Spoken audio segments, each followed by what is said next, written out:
Psalam 6. Gospode, nemoj me pokarati u jarosti svojoj, niti me u gnjevu svojem nakazati. Smiluj se na me, Gospode, jer sam iznemogao. Iscijeli me, jer su kosti moje ustreptale. I duša se moja vrlo uzdrtala. A ti, Gospode, dokle ćeš?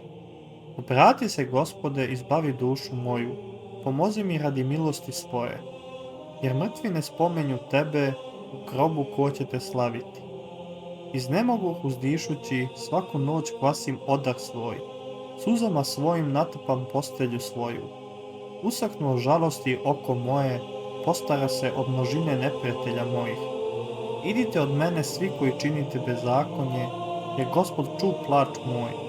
Ču Gospod molbu moju, Gospod molitvu moju primi. Nek se postide i prepadnu svi neprijatelji moji, neka se povrte i postide odmah.